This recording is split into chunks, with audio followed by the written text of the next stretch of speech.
1월 19일 월요일 새벽 예배를 하나님 앞에 올려드리겠습니다. 하나님의 말씀 창세기 13장 14절에서 18절까지의 말씀입니다. 롯이 아브라함을 떠난 후에 여호와께서 아브라함에게 이르시되 너는 눈을 들어 너 있는 곳에서 북쪽과 남쪽 그리고 동쪽과 서쪽을 바라보라. 보이는 땅을 내가 너와 네 자손에게 주리니 영원히 이르리라.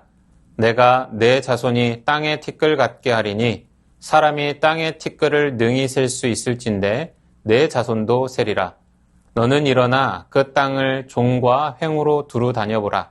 내가 그것을 내게 주리라. 이에 아브라함이 장막을 옮겨 헤브론에 있는 마므레 상수리 수풀에 이르러 거주하며 거기서 여호와를 위하여 제단을 쌓았더라. 오늘은 13장 전체를 두고 말씀을 살펴보겠습니다. 우리의 인생은 끊임없는 선택의 연속입니다.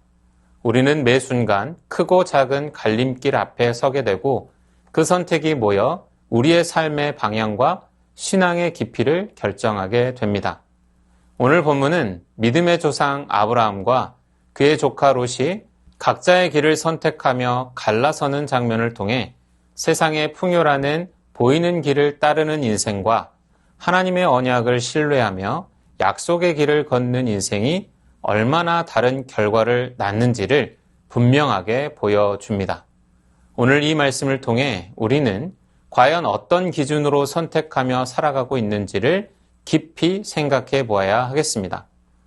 아브라함은 기근을 피해 내려갔던 이집트에서 실패를 경험한 사람입니다. 그는 자신의 생명을 지키기 위해 아내 사레를 누이라고 속였고 그 선택은 하나님의 약속을 위태롭게 만드는 불신앙의 행동이었습니다. 그럼에도 불구하고 하나님은 아브라함을 버리지 않으셨습니다. 사레를 바로의 손에서 지켜주셨고 오히려 아브라함은 많은 재물과 함께 이집트를 떠나게 됩니다. 이는 분명 하나님의 은혜였지만 동시에 아브라함에게는 깊은 회개의 계기가 되었을 것입니다. 이집트를 떠나 다시 가나안으로 올라온 아브라함이 가장 먼저 한 일은 매우 의미심장합니다. 창세기 13장 4절에 그가 처음으로 제단을 쌓은 곳이라 그가 거기서 여호와의 이름을 불렀더라. 처음으로 제단을 쌓았던 베델로 돌아가 그곳에서 다시 여호와의 이름을 부릅니다. 이것은 단순한 장소 이동이 아니라 신앙의 방향 전환이었습니다. 이집트에서의 인간적인 꾀와 두려움을 내려놓고 다시 하나님 앞에 서겠다는 결단이었습니다. 이렇듯 신앙의 위기를 극복하는 유일한 길은 언제나 예배의 자리로 돌아가는 것입니다. 문제 해결이 아니라 먼저 하나님 앞에 서는 것이 회복의 시작입니다. 우리의 삶이 흔들릴 때, 관계가 어그러질 때, 반대로 모든 것이 잘 풀릴 때에도 가장 먼저 회복되어야 할 것은 예배입니다. 오늘 우리의 삶을 돌아볼 때 혹시 바쁨과 현실이라는 이유로 예배의 자리를 뒤로 미루고 있지는 않습니까? 삶의 중심에 다시 예배를 세우기로 결단하는 우리가 되기를 소망합니다. 그런데 하나님의 복으로 인해 아브라함과 롯의 재산이 크게 늘어나자 예상치 못한 문제가 발생합니다. 그들의 가축이 너무 많아 한 땅에서 함께 지낼 수 없게 되었고 결국 아브라함의 목자들과 롯의 목자들 사이에 다툼이 일어나기 시작했습니다. 축복이 갈등의 원인이 된 것입니다. 이때 아브라함은 매우 놀라운 태도를 보입니다. 그는 어른으로서 언약의 주체로서 충분히 우위를 주장할 수 있었지만 그렇게 하지 않습니다.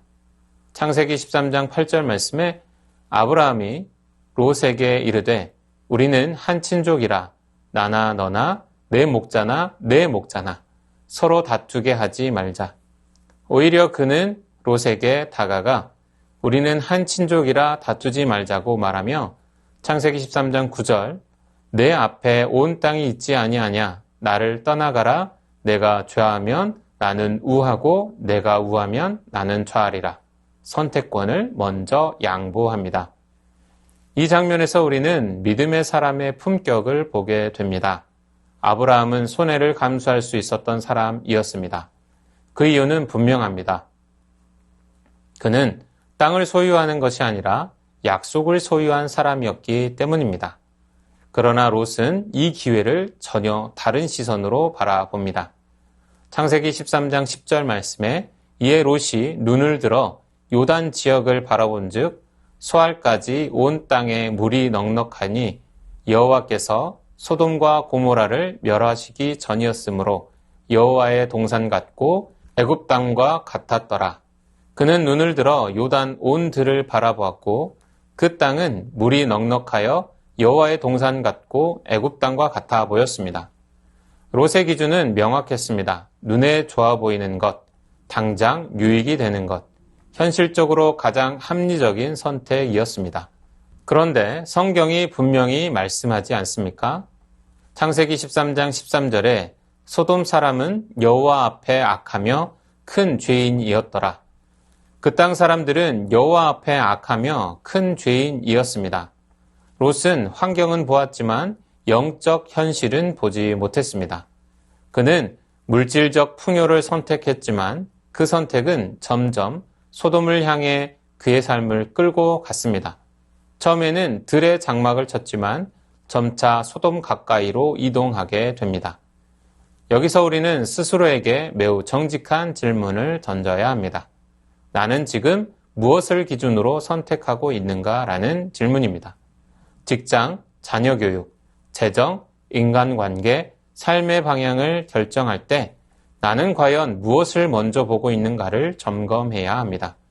보이는 조건, 더 편안한 환경, 더 많은 이익이 선택의 기준이 되고 있다면 우리는 이미 롯의 길 위에 서 있는지도 모릅니다.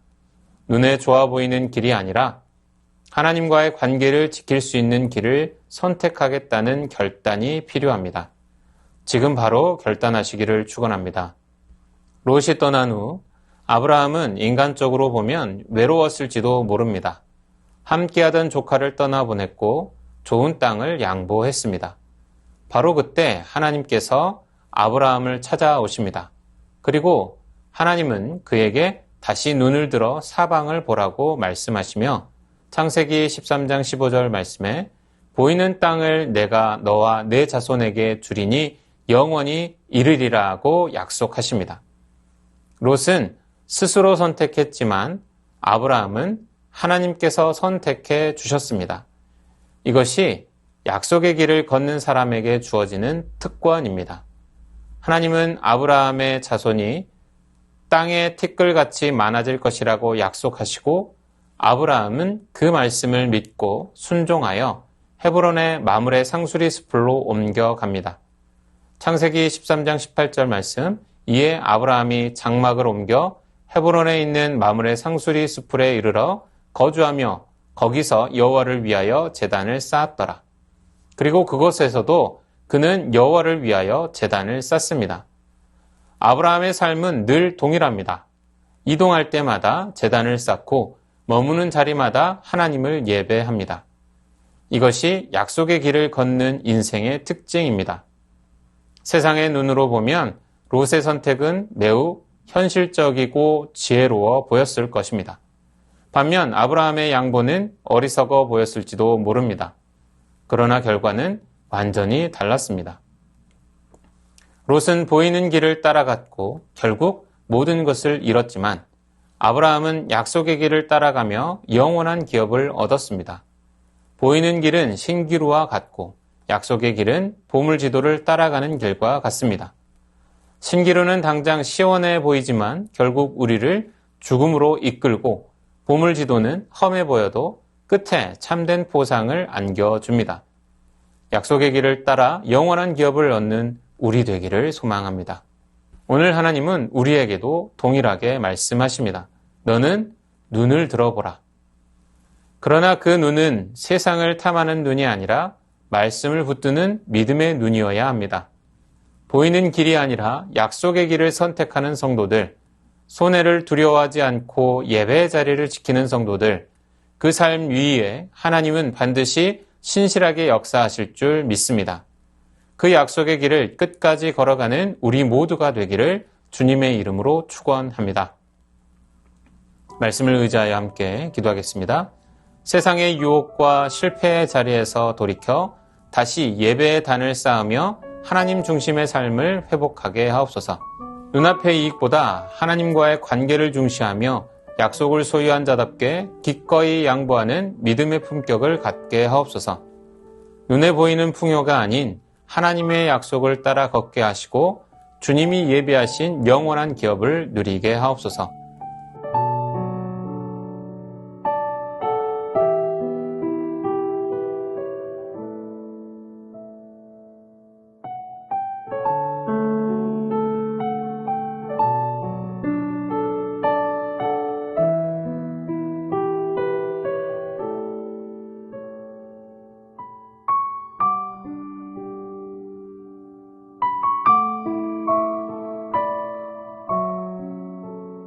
나라와 열방을 위하여 기도합니다.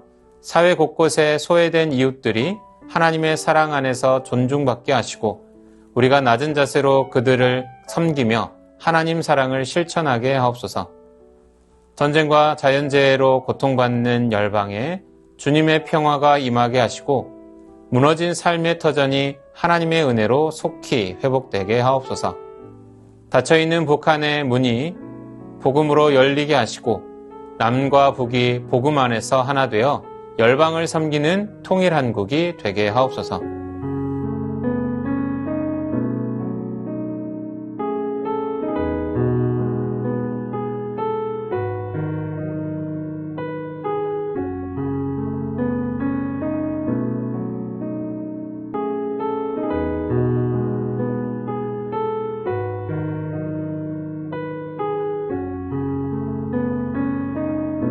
교회를 위하여 기도합니다. 새순의 모든 성도들이 성령께서 이끄시는 대로 살아가는 한 해가 되게 하옵소서.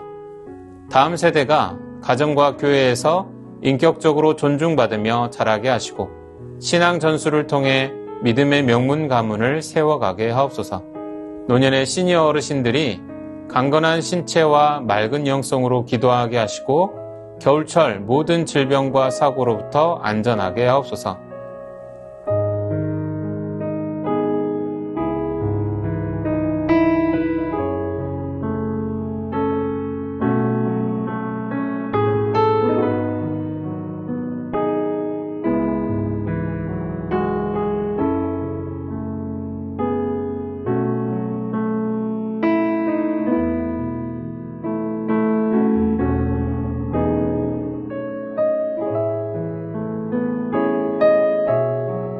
선교사님과 환우분들을 위해 기도합니다.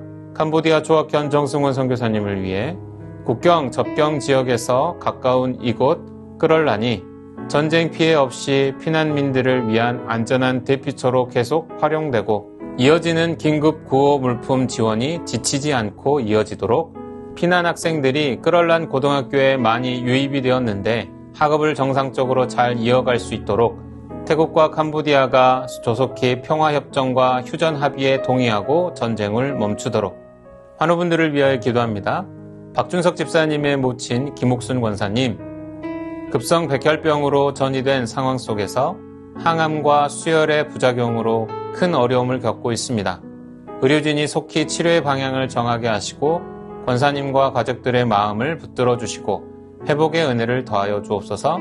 양금숙 성도님 췌장암이 재발하여 항암을 시작하셨습니다. 잘 견디고 이겨내도록 도우시고 항암을 통해 깨끗하게 치료되게 하옵소서. 조중순 권사님 남편 백형호님 뇌출혈 후유증으로 식사를 하지 못하고 균형을 잡지 못합니다. 손상된 신경과 기능을 회복시켜 건강을 속히 되찾게 하옵소서. 박세현 집사님 유방암 발병 이후 뼈로 전이된 상황 가운데 있습니다. 통증이 완전히 사라지고 치료 과정 속에서 회복의 은혜를 경험하게 하옵소서. 권호순 권사님 진행 중인 항암 치료가 계속 효과를 나타내어 암세포가 완전히 사라지고 면역력이 증가하여 모든 치료를 잘 감당하게 하옵소서. 노성빈 형제님 크론병으로 8주에 한 번 주사제 치료를 하고 있습니다. 부작용이 생기지 않도록 보호하여 주시고 소장의 모든 염증이 사라지게 하옵소서. 이 밖에도 수술 이후에 회복 중에 있는 분들, 오랜 투병 중에 있는 분들을 위해 기도하기 원합니다. 선교사님들과 환우분들을 위해 기도한 후 개인 기도하겠습니다.